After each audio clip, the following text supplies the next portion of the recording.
సాధారణంగా పోలీసులు అఘాయిత్యాలకు పాల్పడే వాళ్ళని అడ్డుకుంటూ ఉంటారు. ఎక్కడైనా ఒక అఘాయిత్యం జరిగే అవకాశం ఉందని ముందే సమాచారం ఉన్నప్పుడు ఆ అఘాయిత్యానికి పాల్పడే వాళ్ళని అదుపులోనికి తీసుకోవడమో అరెస్ట్ చేయడమో చేస్తూ ఉంటారు. కానీ పులివెందులలో మాత్రం పరిస్థితి పూర్తి భిన్నంగా ఉంది.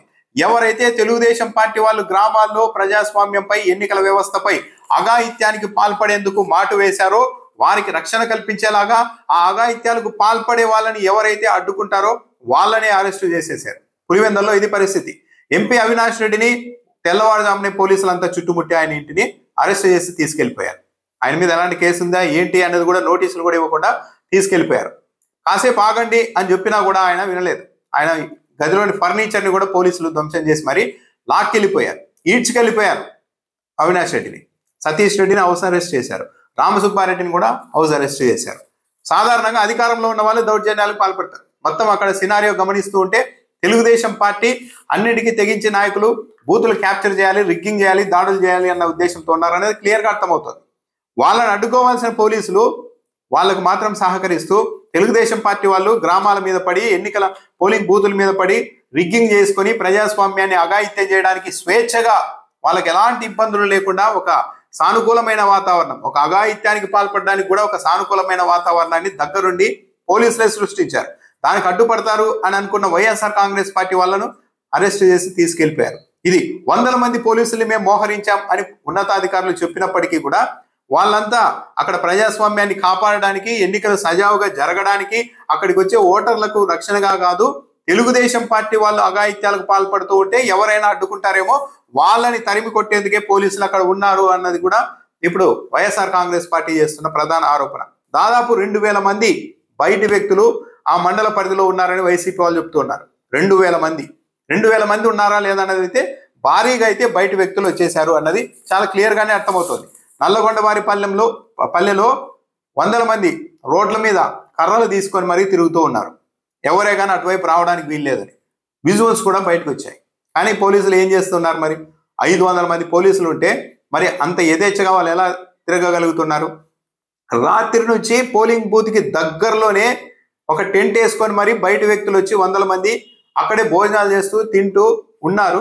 కానీ పోలీసులకు ఈ విషయం చెప్పినా కూడా కనీసం వాళ్ళని అక్కడి నుండి పంపించే ప్రయత్నం చేయలేదని పులివెందుల జెడ్పీటీసీకి వైసీపీ అభ్యర్థిగా పోటీ చేస్తున్న హేమంత్ రెడ్డి చెప్తున్నారు. బయట వ్యక్తులు వస్తే కొందరు మహిళలు మా ఊర్లో మీకేం పని, అసలు మీరంతా ఎవరు ఈ స్థాయిలో 100 మంది మా గ్రామాల్లోనికి వచ్చారు అని కొందరు మహిళలు ప్రశ్నిస్తే ఒక మహిళ స్వయంగా చెప్తున్నారు, మేము మీతో ఆడుకోవడానికి వచ్చాము అంటూ ఆడవాళ్ళని అత్యంత అనుచితంగా మాట్లాడుతున్నారట బయట నుండి వచ్చిన వ్యక్తులు.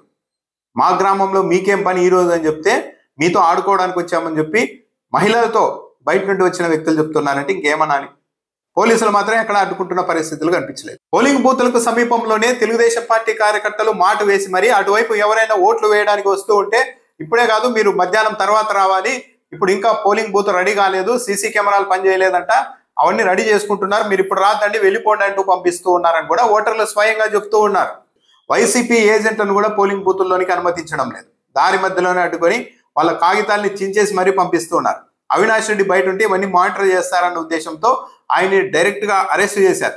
చివరికి ఆయన నేను బయటికి రాను, నా ఇంట్లోనే ఉంటానని చెప్పినా సరే, అంటే హౌస్ అరెస్ట్కి అయినా ఆయన సిద్ధపడినా సరే అది కూడా చేయకుండా ఆయన అరెస్ట్ చేసి తీసుకెళ్లిపోయారు. ఎక్కడికి తరలిస్తున్నారో కూడా చెప్పలేదు. ఆయన్ని కడపకు తీసుకెళ్తున్నారని చెప్తూ ఉన్నారు. ఇలా మొత్తం బూతుల్ని క్యాప్చర్ చేయడం, తెల్లవారుజాము నుంచి ఇంకా పోలింగ్ ప్రారంభానికి ముందే 100 మంది గ్రామాల్లో బయట నుండి వచ్చిన వ్యక్తులు కర్రలు రాడ్లు తీసుకొని పోలింగ్ బూతుల్ని తమ ఆధీనంలోనికి తీసుకున్నారు. మరి 500 మంది పోలీసులు ఎక్కడున్నారో తెలియదు. అంటే పూర్తిగా ఏకపక్షంగా ఎన్నికలు నిర్వహించాలి అంటే ఎక్కడో ప్రభుత్వ పెద్దలు ఒక తీరని పగతో కసితో రగిలిపోతూ ఉన్నారన్నది అయితే చాలా క్లియర్గా అర్థమవుతుంది.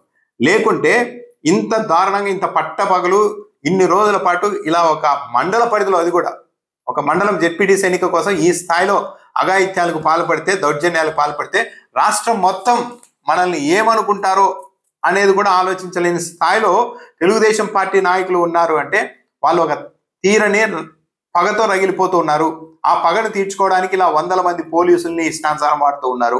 పట్ట పగలు బయటి నియోజకవర్గాల నుంచి కూడా 100,000 మందిని తీసుకొని వచ్చి ఒక మండల పరిధిలో, అంటే దాదాపు దౌర్జన్యం ఒక దండయాత్ర లాంటిది అనమాట. బయట నుండి 1000 మంది వచ్చేసి గ్రామాల మీద పడి దండయాత్ర లాగా చేసి రిగ్గింగులు చేస్తూ ఉంటే అది పరిస్థితి ఈరోజు పులివెందుల్లో. మరి